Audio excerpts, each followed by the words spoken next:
Hello friends, welcome back. तो आज जब मैं वीडियो रिकॉर्ड कर रहा हूँ उस टाइम 2 या 3 दिन केवल बचे हैं एग्जाम्स में। तो आई होप आपकी स्टडीज़ जो है फुल स्विंग में चल रही हैं।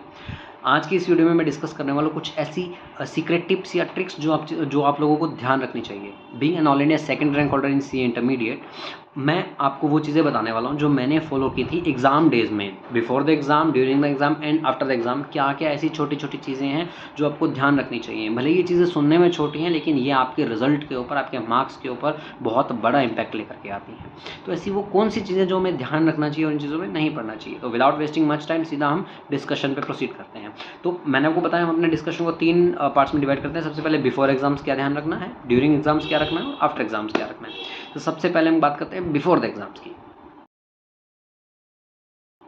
सर, बिफोर द एग्ज़ाम आपको क्या करना है? सबसे पहले आपको मेक श्योर एग्ज़ाम सेंटर पर आप टाइम से पहले पहुँचें, ताकि आप भाग दौड़ में ना रहें, आप फिजिकली मेंटली स्टेबल रहें, एनवायरनमेंट से फेमिलियर हो जाएं। ठीक है ना, टाइम पे पहुँचे कोशिश करें। ऐसे लेट होंगे ना तो भाग दौड़ में दिमाग ख़राब हो जाता है। टाइम पे पहुँचे। सर, पहुँचने के बाद कुछ पढ़ना चाहिए क्या? देखो, अगर नहीं पढ़ो तो वो आपकी चॉइस है, और अगर आपको कुछ पढ़ना ही है तो आई वुड रेकमेंड कि आप अमेंडमेंट्स पढ़ो। जो सब्जेक्ट में अमेंडमेंट्स आई है वो पढ़ो, एंड कोई ऐसा कॉन्सेप्ट या कोई ऐसा क्वेश्चन जिसका आपने रट्टा लगाया हुआ है ना, वो पढ़ो। ऐसा क्यों? क्योंकि सर, अमेंडमेंट्स सबसे ज़्यादा प्रिडिक्टेबल होती है। Amendments are most prone to be tested in the exams, क्योंकि अमेंडमेंट्स में से क्वेश्चन जनरली बनते ही बनते हैं। मेरा final as well as inter दोनों में मेरा ये एक्सपीरियंस रहा है। सीए इंटर में लॉ के पेपर में ना हमारा एक पब्लिक डिपॉजिट्स का चैप्टर आता है, उसमें अमेंडमेंट्स थी कुछ परसेंटेज में। ठीक है ना, तो मैंने एग्जाम से जस्ट पहले वो अमेंडमेंट्स पढ़ी थी, और जैसे ही क्वेश्चन पेपर मेरे हाथ में आया तो मैंने जैसे हम गो थ्रू कर रहा था पेपर को, तो देख पता लगा कि उसी अमेंडमेंट वाले पार्ट के ऊपर क्वेश्चन है। मैंने फटाफट क्या किया, क्योंकि अभी अभी पढ़ के आया था, ताज़ा ताज़ा दिमाग में याद थी, मैंने वो पेंसिल से क्वेश्चन पेपर पर साइड में लिख ली कि ठीक है, इसमें ये परसेंटेज लगेंगे। तो वो अमेंडमेंट, वो मेरी जो पेपर से जस्ट पहले अगर मैं ना पढ़ता तो शायद मुझे याद नहीं आने वाली थी, क्योंकि नए चेंजेस होते हैं ना, वो आपको जनरली याद नहीं रहते।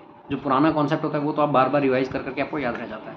तो इसलिए अमेंडमेंट्स पढ़ो, या कोई कॉन्सेप्ट या कोई क्वेश्चन आपने रट्टा लगाया वो पढ़ो, और पेपर में ताकि दिख जाए अगर वही क्वेश्चन, तो हाथों हाथ क्या करो, पेंसिल से साइड पे लिख दो कि भैया इसमें ऐसे ऐसे करना है, ताकि आप थोड़ा सा निश्चिंत हो जाओ कि चलो अब मुझे एटलीस्ट एक क्वेश्चन तो मेरा कन्फर्म हुआ कि ये क्वेश्चन मुझे सही से आता है। तो मेक श्योर कि आप पेपर से पहले अमेंडमेंट्स पढ़ो, ये सिर्फ रट्टे वाला पार्ट पढ़ो। ठीक है।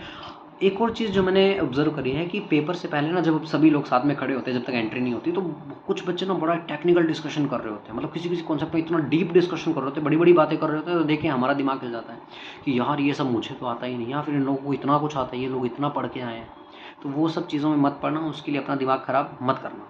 मेरे साथ भी ऐसा हुआ है। इवन इनफैक्ट इंटर के टाइम मेरे साथ ऐसा बहुत हुआ है कि आसपास वाले लोग ना इतनी बड़ी बड़ी बातें कर रहे होते हैं कि हाँ, इस कॉन्सेप्ट में ऐसा होता है, इसमें सर ने ये बताया था, ऐसा था वैसा था। कुछ ध्यान मत दो, अपने आप पे विश्वास रखो कि मैं जो पढ़ के आया हूँ that is more than sufficient, और जो मैं पढ़ के आया हूँ, जो मैं अपनी शीट में लिखूंगा, मुझे उसके हिसाब से मार्क्स मिलेंगे। दूसरे को कितना आता है, मेरा रिजल्ट उस पर डिपेंड नहीं करेगा। तो अपने आप पर बस विश्वास रखो कि भाई तुम्हें आता है, और तुम जो पढ़ के आए ना पेपर, उसी में से आएगा। अगर तुमने वहाँ अब आत्मविश्वास खो दिया ना, अगर तुमने वहाँ अपने आप पे विश्वास नहीं रखा, तो बहुत नैया डूब जाएगी। ठीक है ना। तो दूसरों को जो मर्जी बोलने दो, जैसी मर्जी बातें करने दो, उस पर ध्यान मत दो। सिर्फ अपने आप पे ध्यान रखो, अपने आप पे फोकस रखो, अपना पढ़ाई करो। ठीक है, अमेंडमेंट्स या जो भी आपको पढ़ना है उस टाइम बस अपने पढ़ाई पे ध्यान दो। फिर उसके बाद एग्जाम सेंटर, चलो हम, ये तो हो गया आपका बिफोर द एग्जाम्स आपको जो ध्यान रखनी है। अब हम बात करते हैं ड्यूरिंग द एग्जाम्स की। सर, ड्यूरिंग द एग्ज़ाम क्या करना है? सबसे पहले first 15 minutes, very important part. इसमें हमें क्या करना चाहिए? As per my suggestion, first question तो आपको पढ़ना ही नहीं चाहिए, क्योंकि फर्स्ट क्वेश्चन हमेशा कंपलसरी क्वेश्चन होता है। वो तो आपको इन एनी केस करना ही करना है, वो तो आपको सोल्व करना ही करना है। तो उसको मत पढ़ो। इनफैक्ट उस 15 मिनट में बाकी पेपर गो थ्रू करके, और आप एलिमिनेशन मेथड लगा करके वो क्वेश्चन सेलेक्ट कर लो जो आपको करना ही नहीं है, क्योंकि बाकी 5 जो क्वेश्चन है उनमें से आपको कोई 4 अटैम्प्ट करने होते हैं। ठीक है ना। अब सारे पेपर, सारे क्वेश्चंस को एक बार ओवरव्यू गो थ्रू करो, और उसमें देखो आपको कौन कौन से आते हैं और कौन कौन से नहीं आते हैं। तो वो सब एक बार पूरा देख करके ना, सेलेक्ट करके आप वो क्वेश्चन आइडेंटिफाई कर लो जो आपको करना ही नहीं है, ताकि उससे पीछा छूट जाए। आपको एटलीस्ट एक रोड मैप कन्फर्म हो जाए कि मुझे ये क्वेश्चन सोल्व करने हैं। ठीक है। और हाँ, उसमें अगर आपको कोई दिखे ऐसा क्वेश्चन जो उसी अमेंडमेंट से रिलेटेड है जो आप जस्ट पढ़ के आए हो, या कोई ऐसा क्वेश्चन है जो उस रट्टे पे डिपेंडेंट है जो आप अभी पढ़ के आए हो, तो फटाफट से पेंसिल से क्वेश्चन पेपर साइड में लिख लो। ऑल द रूल्स के अकॉर्डिंग अलाउड नहीं है, तो बट भाई अब इतना ये आपको करना ही पड़ेगा। देखो, आपको अगर मार्क्स अच्छे लाने हैं तो आप क्या करो, हल्का हल्का सा, ज़्यादा भी ना दिखे, पेंसिल से बस मार्क कर लो। आपको आइडिया लग जाएगी ठीक है, इसमें ये प्रोविज़न है जो आप पढ़ के आए हो, ताकि उसके लिए आप एश्योर्ड हो जाओ कि ये क्वेश्चन तो मैं कर लूँगा अटेम्प्ट। ठीक है जी, हो गया आपके 15 मिनट सर। अब मुझे मिल जाती है आंसर शीट। अब आपकी क्या अप्रोच रहनी चाहिए सर? सबसे पहले सर क्या मुझे क्वेश्चन 1 से स्टार्ट करना है? कोई कंपल्शन नहीं है। जो क्वेश्चन आपको सबसे अच्छा आता है ना, जिस क्वेश्चन में आप सबसे ज़्यादा कॉन्फिडेंट हो, वही अटेम्प्ट करो। क्यों? Sir first impression is the last impression. हमें क्या करना है? हमें एग्जामिनर्स की झोली से ना मार्क्स चुराने हैं, और उसको चुराने के लिए क्या करना पड़ेगा? एग्जामिनर के माइंड से खेलना पड़ेगा। उसके माइंड में ये इमेज बनानी पड़ेगी कि भैया मैं इंटेलिजेंट बच्चा हूँ, मुझे सब आता है, मेरे कॉन्सेप्ट्स क्लियर है। ये इमेज बनाने के लिए क्या करना पड़ेगा? स्टार्टिंग उन क्वेश्चन से करो जो आपको बहुत अच्छे से आते हैं, ताकि आप उस क्वेश्चन को अच्छे से करो तो एग्जामिनर जैसे ही पेपर चेक करना स्टार्ट करता है ना, तो उसके मन में एक इमेज बनती जाती है कि कैसा बच्चा है ना। इसका मैं एग्जांपल आपको देता हूँ। मेरा सीए इंटर का कॉस्टिंग का पेपर, चलो ये कॉस्टिंग वाली बात मैं आपको बाद में बताऊंगा। तो एनीवेज आपको क्या करना है? पहले वही क्वेश्चन अटैम्प्ट करना है जो आपको सबसे अच्छे से आता है। पहले फोर्थ क्वेश्चन आता है, सर फोर्थ अटैम्प्ट करो। फिर सेकंड आता है, सेकंड करो। फिर फिफ्थ आता है, फिफ्थ करो। कोई भी सीरीज चलाओ, कोई दिक्कत नहीं है। लेकिन सर क्वेश्चन नंबर बहुत अच्छे से लिखना है। कोशिश करो आप सेंटर में लिखो।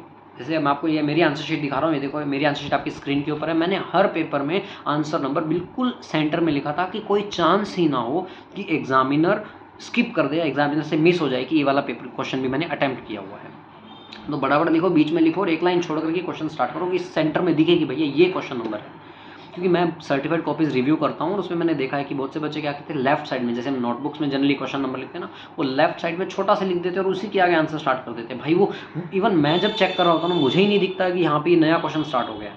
तो ऐसी गलती मत करना, ये बहुत बड़ी चूक है, ये आपको बहुत ज़्यादा कॉस्ट पड़ेगी इस चीज़ की। अगर आप इस तरह से क्वेश्चन नंबर लिखोगे जो एग्जामिनर को दिखेगा भी नहीं, वो क्वेश्चन अनअटेम्प्टेड रह जाएगा या उसके मार्क्स नहीं देगा, फिर बाद में रोते भी लगते रहते हैं कि हमें मार्क्स नहीं मिले, मार्क्स नहीं मिले। तो बेटर है कि अपने एंड पे पूरा सेफ्टी प्रिकॉशन लेकर के चलो। क्वेश्चन नंबर सही से मेंशन करना है, एक लाइन छोड़ करके फिर स्टार्ट करो क्वेश्चन, ठीक है। नया क्वेश्चन जो है, नया क्वेश्चन हमेशा नए पेज से स्टार्ट करो। अभी बीच में मान लो आपका आधे से ज़्यादा पेज भर गया है, तो ऊपर एक दो लाइनें तो अलग बात है, आप स्टार्ट कर सकते हो, वरना एक दो अपने आधे से ज़्यादा पेज आपका भर गया, उसके बाद नया क्वेश्चन स्टार्ट कर रहे हो, भाई आपको पैसे नहीं लगते एक्स्ट्रा शीट के, अब नेक्स्ट से ही स्टार्ट करो, ताकि कोई भी चांस ना रहे कि आपका क्वेश्चन चेक होने से स्किप हो जाए, ठीक है। सर ये भी हो गया। उसके बाद स्पीड, अगर मैं बताऊं टाइम मैनेजमेंट और स्पीड जो है वो आपको बिल्कुल स्टार्टिंग से ही मेंटेन करके चलना पड़ेगा।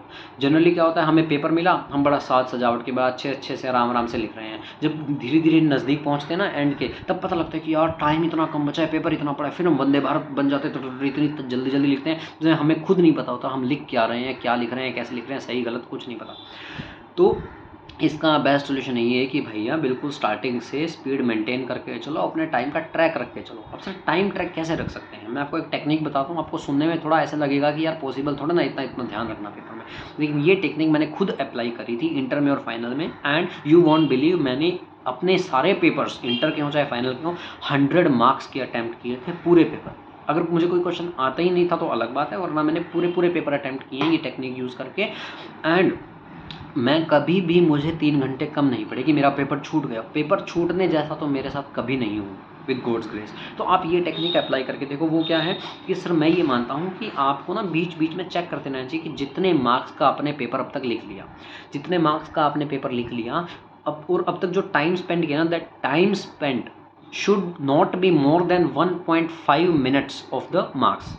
सर कुछ समझ नहीं आया, सब ऊपर से चला गया बाउंसर। मैं दोबारा बताता हूँ एग्जाम्पल के साथ। मान लो अभी तक आप पेपर लिखना शुरू करो, स्टार्टिंग में आपने लिखना शुरू कर दिया, बीच में एक बार देख लो कि सर मैंने 10 नंबर का अटैम्प्ट कर लिया, 10 नंबर का अटैम्प्ट कर लिया, मैक्सिमम टाइम आपने उस पर कितना लगाया हो, 10 जितने मार्क्स इंटू 1.5, 15 मिनट से ज़्यादा आपने उस पर ना लगाए हो। सर ये 1.5 का क्या लॉजिक है? इसका लॉजिक जो मेरा है वो यही है कि 100 मार्क्स का पेपर होता है, तो 100 इंटू 1.5 मतलब 150 मिनट्स, मतलब मोटा मोटी टारगेट ये लेकर के चलो कि 2.5 घंटे में आप पेपर फिनिश करो। क्योंकि अब 2.5 घंटे का टारगेट लेके चलोगे ना, तब आपका जाके 2.25 घंटे या 3 घंटे में पेपर फिनिश होगा, ठीक है ना। तो ये बीच बीच में आप देखो, अब कुछ बच्चे सोच रहे होंगे कि यार ये सब पेपर में क्या पेपर लिखेंगे, ये सब ये ट्रैक करते रहेंगे कितना मिनट हो गया, कितना मार्क्स हो गया, यही कैलकुलेशन करते बैठे रहेंगे। हार्डली 5 से 10 सेकंड लगते हैं इस एक्सरसाइज में। क्या करना है आपको, अब तक जितने क्वेश्चन अटैम्प्ट किए उनका क्वेश्चन नंबर देखो, कितने क्वेश्चन कितने मार्क्स वाले हैं, इंटू 1.5 और अपना टाइम स्पेंड देख लो। अगर लग रहा है कि मैं एक्सीड कर रहा हूँ तो भैया थोड़ी स्पीड और खींचो, कुछ चीज़ें स्किप करनी भी पड़ेंगी। क्योंकि हमें एक टेंडेंसी क्या होती है, जो क्वेश्चन हमें बहुत अच्छा होता है ना, हम चाहते हैं कि सारा ज्ञान पेल दें उसमें, जितनी मुझे इसके रूल पता है, सेक्शन पता है, नोटिफिकेशन पता है, जो मुझे पता है मैं सारा ज्ञान डाल दूँ इसमें। वो चीज़ें आपको थोड़ा ध्यान रखना है। आपका स्पेयर टाइम है, अगर आपको दिख रहा है कि आप टाइम से पहले चल रहे हो, जो कि जनरली होता नहीं है, अगर टाइम से पहले चल रहे हो तो आप समझाओ जितना समझाना, लेकिन आपको दिख रहा है कि टाइम कम पड़ रहा है तो आप भगाओ ना, अपनी स्पीड बढ़ाओ हिसाब से। तो अगर आप ड्यूरिंग द पेपर भी ये वाला ट्रैक रख के चलोगे ना, तो आपका पेपर फॉर श्योर टाइम से पूरा होगा, आप पेपर कंप्लीट कर पाओगे। 100 मार्क्स का पेपर 3 घंटे में आप लिख पाओगे। एक बार ये टेक्निक आप लगा करके देखना, ठीक है जी। तो ये तो होगा टाइम मैनेजमेंट का। सर अब मैं आपको बताता हूँ कुछ कुछ पॉइंट्स ऐसे कि आपको थ्योरी आंसर्स लिखते वक्त क्या चीज़ें ध्यान रखनी है और प्रैक्टिकल आंसर्स लिखते वक्त क्या चीज़ें ध्यान रखनी है। सर थ्योरी में सबसे पहले आपको क्या करना है, कीवर्ड्स आने ज़रूरी हैं। जैसे ऑडिट में मैं आपको आंसर दिखाता हूँ, ये मेरा ऑडिट का ये वाला आंसर आपकी स्क्रीन के ऊपर है, ये देखो। तो इसमें क्या है, मैंने कीवर्ड्स जैसे ऑडिट, डॉक्यूमेंटेशन है, इंडिपेंडेंस है, तो जो कीवर्ड्स है ना उनको लिख करके उनको हाईलाइट कर दो, अंडरलाइन कर दो कि एग्जामिनर को दिख जाए कि देख मैंने जो स्टैंडर्ड्स के अंदर कीवर्ड्स यूज़ होते हैं वो keywords as it is use किए, ठीक है। उसके बाद जहाँ पर पॉइंट्स डालने हैं वो आप बुलेट पॉइंट्स में डालो, पैराग्राफ मत बनाओ कोई चीज़ का, कोई चीज़ समझानी है वही चीज़ को पैराग्राफ में डालने के बजाय बुलेट पॉइंट्स में डालो नंबर वाइज। जैसे 3 नंबर का क्वेश्चन है, 3 बुलेट्स बनाओगे ना तो एग्जामिनर एक मार्क्स देगा और करेक्ट है। तो ये अगर पैराग्राफ में डालोगे तो वो मार्क्स नहीं मिलते उसके, सही से प्रॉपर मार्क्स नहीं मिलते। इट इज़ रेकमेंडेड कि पैराग्राफ में डालो, सॉरी बुलेट पॉइंट्स में डालो। जैसे मैंने इसी आंसर में आप देख लो, मैंने क्या किया, 3 थे तो मैंने 3 उसको बुलेट पॉइंट्स में डाल दिया है। सर अगर आंसर का कोई कंक्लूजन है, अगर कोई कंक्लूजन है तो उसका कंक्लूजन अलग से लिखो और उस कंक्लूजन को हाईलाइट करो, डब्बे में डाल दो, अंडरलाइन कर दो, कुछ भी कर दो। एग्जामिनर को दिखना चाहिए कि देख ये मेरे आंसर का कंक्लूजन है, इसके नंबर दे। एग्जामिनर से नंबर चुराने तो कंक्लूजन अलग से लिख दो। मैंने ऑडिट की अपनी सर्टिफाइड कॉपी का जो रिव्यू वीडियो बनाया है उसमें मैंने आपको मार्किंग स्कीम दिखाई है। मार्किंग स्कीम के अंदर कंक्लूजन का 1 मार्क लिखा हुआ है कि अगर कंक्लूड किया है बच्चे ने तो उसका 1 नंबर है। और वहाँ पर मैंने उस आंसर में कंक्लूजन दिया हुआ था और उस कंक्लूजन का साइड पे अलग से 1 नंबर दिया हुआ है। देखो मैं आपको दिखाता हूँ ये वाली शीट, ये देखो इसमें यहाँ पर कंक्लूजन लिखा हुआ है और इसका 1 नंबर। जो आपका कारो का क्वेश्चन है, ये मैनेजमेंट और कंपनी के बीच कुछ डिस्प्यूट था तो मैनेजमेंट का कंटेंशन इनवैलिड है। ऊपर सारी कहानी समझा करके मैंने लिखा है the contention of management is invalid और यहाँ पे 1 नंबर दिया हुआ है। देखो एग्जामिनर ने 1 नंबर दिया हुआ है और 1 नंबर की कीमत हम अच्छे से जानते हैं सीए वाले कि 39 59 जिसकी कभी आया ना उसको पता होता है कि 1 नंबर की कीमत क्या होती है। तो ये छोटी छोटी चीज़ें हैं। अब कंक्लूजन आप डालो, ठीक है ना, अंडरलाइन करो उसको, बुलेट पॉइंट्स में डालो, पैराग्राफ की बजाय बुलेट पॉइंट्स में डालो। हाँ अगर लो का क्वेश्चन है या ऑडिट का है तो सर उसमें आप सेक्शन, रूल, पैरा, क्लोज जो भी आपको आते हैं वो सब मेंशन करो और उसको अलग से अंडरलाइन कर दो, दिखना चाहिए एग्जामिनर को। आप मेरे लो का पेपर दे सकते हो, लो की सर्टिफाइड कॉपी मैंने अपलोड की हुई है, रिव्यू वीडियो डाली हुई है उस बेसिकली, उसमें आप देख सकते हो मैंने एक सेक्शन, हर क्वेश्चन में मैंने सेक्शन, रूल सब कुछ मैंने एक एज इट इज लिखा हुआ है और उसको अंडरलाइन किया हुआ है। तो ये चीज़ें क्या करती हैं ना, आपकी आंसर शीट पे 4 चांद लगाती हैं, आपकी उसकी ग्रेस बढ़ाती हैं। एग्जामिनर का एक ये बन जाता है माइंडसेट कि अच्छा बच्चा, तो उस केस में क्या करता है वो कुछ मिस्टेक अवॉइड भी कर देता है, ठीक है। तो ये तो आपका क्या थ्योरी के लिए कुछ चीज़ें जो आपको ध्यान में रखनी है। सर अब आती है प्रैक्टिकल आंसर्स लिखते वक्त आपको क्या ध्यान रखना है। सबसे पहले मैंने बहुत लोगों को कहते सुना है कि नहीं पहले आपको मेन आंसर स्टार्ट करना चाहिए, वर्किंग नोट्स आपके एंड में आना चाहिए, जैसे इंस्टीट्यूट के स्टडी मटेरियल या सजेस्टेड आंसर्स में होता है। तो ऐसा कोई ज़रूरी नहीं है। मैंने अपने जितने मेरे प्रैक्टिकल क्वेश्चन थे जैसे एफआर मेनली, तो एफआर में क्या किया, पहले वर्किंग नोट्स बनाए हैं, वर्किंग नोट 1, वर्किंग नोट 2, पहले कैलकुलेशन करके उसके बाद मैंने मेन आंसर स्टार्ट किया और मुझे मार्क्स मिले हैं। तो ये सब मिथ है जो कहते हैं कि नहीं पहले वैसे ही आना चाहिए। अरे भैया बिजनेस कॉम्बिनेशन कंसोलिडेशन का क्वेश्चन है तो उसमें तो मैंने गुडविल निकालनी पड़ेगी, एनसीए निकालनी पड़ेगी, रिजर्व निकालने पड़ेंगे, गेन ऑन बार्गेन परचेज, ये सब पहले कैलकुलेट करूँगा तभी मेरे पास कुछ बेस होगा ना आंसर बनाने के लिए। बनाने को आप कर सकते हो पहले, बट वो थोड़ा सा एक डिफिकल्ट लगता है। तो पहले कैलकुलेशन करो, उसके बाद मेन आंसर स्टार्ट करो, कोई प्रॉब्लम नहीं, आराम से जैसे करना है वैसे करो। सर क्या जर्नल एंट्री डाल दी तो उसमें क्या मुझे वो डब्बे बनाने पड़ेंगे, journal, particulars, debit, credit, ledger full लिखना पड़ेगा? भाई कुछ नहीं करना, सीधी एंट्री डालो, कुछ भी नहीं करना, सीधी एंट्री डालो। अब लेजर बना रहे हो तो लेजर में क्या है, सीधा टी बनाओ और उसमें लिख दो, उसमें वो सब करने की जरूरत नहीं है, ठीक है ना। बस एक चीज़ ध्यान रखो, जैसे एसएफएम का पेपर है या कई बार एफआर में भी होता है, जो करेंसी है ना वो ज़रूर लिखो। जैसे अगर कुछ रुपीज़ की कैलकुलेशन है तो ऊपर आर डाल दो, ऐसे आर का लोगो डाल के ब्रैकेट में, ठीक है ना। और अगर आप कुछ था, जैसे कई बार क्या होता है क्वेश्चन में थाउजेंड्स या लैक्स में फिगर होती है, तो मेक श्योर आप ऊपर लिखें rupees in lakhs, rupees in thousands, वरना इसके चक्कर में अगर एग्जामिनर कंफ्यूज हो गया ना कि आपने क्या फिगर लिखे हो, आपके नंबर काट लेगा। तो एग्जामिनर को खुश करना है आपको, बेसिकली उसको ये दिखाना है कि हाँ भाई मेरा पेपर बहुत एक्यूरेट है, नंबर देने लायक है, ठीक है। तो ये चीज़ आपको ध्यान है कि रुपीज़ वगैरह डालना है। उसमें भी यही, अगर आपका जो फाइनल आंसर कुछ आ रहा है उसको आपको कंक्लूड करना है, ठीक है ना। अगर आपको लगता है कि कहीं पे राउंडिंग ऑफ का डिफरेंस हो सकता है तो आप नीचे लिख दो, अप्रोक्स लिख दो आंसर के आगे, और नीचे लिख सकते हो कि आंसर में slightly vary due to rounding off difference. हमें पता है आईसीए की हिस्ट्री क्या है राउंडिंग ऑफ के मामले में, ये एक डेसिमल के बाद भी अगर कुछ थोड़ा बहुत ऊपर नीचे हो जाता है तो उसके भी नंबर काट लेते हैं। अब इनकी बुद्धि कैसी है आई डोंट नो, लेकिन हमें यह सब हरकतें देखते हुए हमें सेफ साइड पे चलना पड़ेगा। तो उसके लिए यही बेस्ट ऑप्शन है कि आप नीचे नोट डाल सकते हो। अगर आपको कोई क्वेश्चन नहीं आता है, आप किसी क्वेश्चन में अटक गए हो, पैनिक मत करो, ठीक है। थोड़ा सा सोचो, क्वेश्चन दोबारा पढ़ो, ट्राई टू रिकॉल, आपने कुछ तो पढ़ा हुआ है इसके बारे में, अगर आपको याद आ रहा है तो अच्छी बात है, और अगर नहीं याद आ रहा तो आगे बढ़ जाओ। ठीक है ना। नेक्स्ट क्वेश्चन पे बढ़ जाओ, उसको लेके मत बैठे रहो, क्योंकि आप उसको लेके बैठे रहोगे ये टेंशन होगी यार ये क्वेश्चन मुझे आता ही नहीं है, इसके नंबर कट जाएंगे। तो भैया आगे वाले जो क्वेश्चन तुझे आते हैं उसके तू ज़बरदस्ती नंबर कटवा रहा है, कम से कम जो आते हैं उनको तो अटैम्प्ट करना पहले। तो उसको लेके मत बैठो, उस क्वेश्चन को मार्क कर लो कि मैं एंड में इसको ज़रूर देखूंगा। ठीक है सर, पेपर में अगर कोई ज़्यादा आंसर शीट ले रहा है ना, जैसे होता है ये चीज़ जनरली हमारे अंदर होती है, हम पैनिक क्रिएट करते हैं कि कोई शीट मांग रहा है, sir sheet sheet sheet. Quantity matter नहीं करती, क्वालिटी मैटर करती है। ठीक है ना, तो मेक श्योर कि आप क्वालिटी से पढ़ाई करो। ओके सर, ये होगा आपका ड्यूरिंग द एग्जाम्स के लिए। सर आफ्टर एग्जाम क्या ध्यान, सर आफ्टर एग्जाम क्या ध्यान रखते हैं? सर आफ्टर एग्जाम ये ध्यान रखें कभी भी क्वेश्चन पेपर डिस्कस नहीं करना है, कभी भी आंसर्स डिस्कस नहीं करने हैं। अब मैं बताता हूँ सीए इंटर की कॉस्टिंग वाली बात जो मैं कह रहा था कि मैं आपको बाद में बताऊंगा। तो सर उसमें क्या हुआ था, मेरा एक ऑपरेटिंग कॉस्ट शीट का आंसर था। ऑपरेटिंग कॉस्ट शीट बनती है जो सी एंटर की कॉस्टिंग में, उसमें क्या करना था, क्वेश्चन में लिखा हुआ था कि आपका 6 मंथ्स की कैलकुलेशन करनी है। जैसे आई टोल्ड यू कि क्वेश्चन हमेशा ध्यान से पढ़ना है, क्वेश्चन ध्यान से नहीं पढ़ोगे ना तो आपका सारा गलत हो जाएगा। क्वेश्चन आपको बहुत ध्यान से पढ़ना है तभी आपका आंसर करेक्ट होगा। तो मैंने वो 6 मंथ्स पढ़ा नहीं कि जो शीट बनानी है वो 6 मंथ्स के अकॉर्डिंग बनानी है, मैंने वो पूरे एनुअल के बेस पे बना दी। अब मैं पेपर कराया, अब पेपर के बाद क्या हो रहा है, सब बच्चे डिस्कस कर रहे हैं कि उस क्वेश्चन में डेप्रिसिएशन इतना आना था ना, वो कह रहे हैं हाँ इतना, तो वो कहता हाँ मेरा भी इतना ही डेप्रिसिएशन आया था। अब मैं सोच रहा हूँ मेरी ये फिगर पूरे पेपर में नहीं आई, अब मुझे इतनी टेंशन हो गई। बाद में मुझे पता लगा, मैंने रियलाइज़ करा कि मैं तो इसको एनुअल बेस पे बनाया जबकि शीट तो डेप्रिसिएशन उसके हाफ ईयरली बेसिस पे बनानी थी। भाई मेरा दिमाग घूम गया कि यार इतना अच्छा पेपर था और सिर्फ इतनी सी सिली मिस्टेक का, मतलब जो रिग्रेट होता है ना, सिली मिस्टेक का जो रिग्रेट होता है ना पेपर के बाद, वो आप उसको किसी भी तरह कंपनसेट नहीं कर सकते। फिर आपको लगता है कि शिट यार क्वेश्चन ढंग से पढ़ लेते तो आज ये नौबत ना आती, मेरा आंसर सही हो सकता, मुझे आते हुए गलत करके आया हूँ मैं, बट आपके पास उस टाइम कोई ऑप्शन नहीं होता। तो ये रिग्रेट ना करना पड़े, इसका सबसे बढ़िया ऑप्शन ये है कि आप पहले ही पेपर ध्यान से पढ़ो। तो मैंने उस टाइम बहुत पैनिक करा, थोड़ा सा मैं सोचता रहा, घर जाके सोचता रहा, टेंशन लेता रहा, लेकिन हुआ क्या, वही बात है, मेरा पेपर इतना अच्छा था कॉस्टिंग का कि एग्जामिनर के वो एक इमेज बन गई थी कि तो पढ़ने वाला बच्चा है, और एग्जामिनर ने उसमें भी मुझे आउट ऑफ मार्क्स दिए हैं। एंड मेरे सी इंटर कॉस्टिंग में 100 आउट ऑफ 100 मार्क्स थे, भले ही वो 6 मंथ्स के लिए एनुअल बेसिस पे था। तो आई एम नॉट सेइंग कि आप ऐसे भी करो तो आपको मार्क्स मिल जाएंगे, आई एम जस्ट सेइंग कि एक तो इमेज का फर्क पड़ता है कि आप कैसी इमेज एग्जामिनर के सामने बनाते हो। दूसरा क्वेश्चन नंबर ध्यान से पढ़ो, क्वेश्चन हमेशा ध्यान से पढ़ो कि क्वेश्चन क्या कह रहा है। मैं बहुत सी सर्टिफाइड कॉपीज देखता हूँ, अभी एक लड़की की कॉपी में देख रहा था SCMP की, उसमें बहुत अच्छा कॉन्सेप्चुअली बहुत स्ट्रॉन्ग थी वो लड़की, लेकिन एक सिली मिस्टेक के कारण उसने क्वेश्चन सॉल्व करते स्टार्टिंग में एक सिली मिस्टेक कर दी और उसके बाद से अल्टीमेटली वो कंसीक्वेंशनल सारी कैलकुलेशन गलत हो गई और उसको उसमें 0.5 मार्क्स मिला। तो 6 पता नहीं 8 नंबर का क्वेश्चन था, सिर्फ 0.5 मार्क्स। अब कर क्या सकते हैं, सिली मिस्टेक थी, हो गई तो हो गई।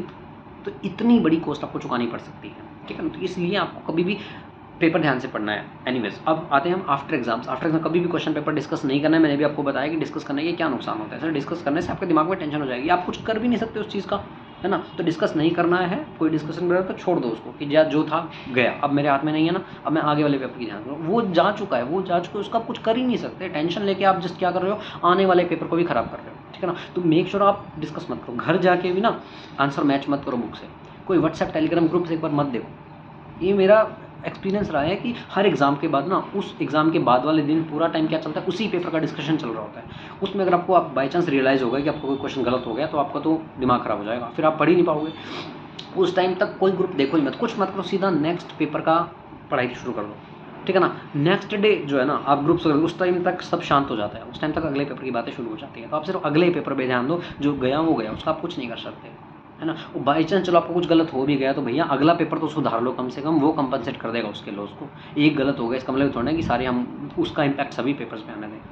तो आई होप ये छोटी छोटी जो चीज़ें हैं ये मैंने ध्यान में रखी थी और ये सब मैंने खुद ने अप्लाई करी थी, जिसका आई फील कि मुझे बहुत अच्छा इम्पैक्ट, एक पॉजिटिव इम्पैक्ट मेरे रिजल्ट पे आया है। तो आप भी, आपसे भी रिक्वेस्ट है कि आप ये सब चीज़ें फॉलो करें, ये छोटी छोटी चीज़ें आपके रिजल्ट पे बहुत अच्छा इम्पैक्ट लेकर के आएंगी। तो आई होप ये सब आपके लिए हेल्पफुल होंगी। Wish you all the very best for your exams. Thank you so much.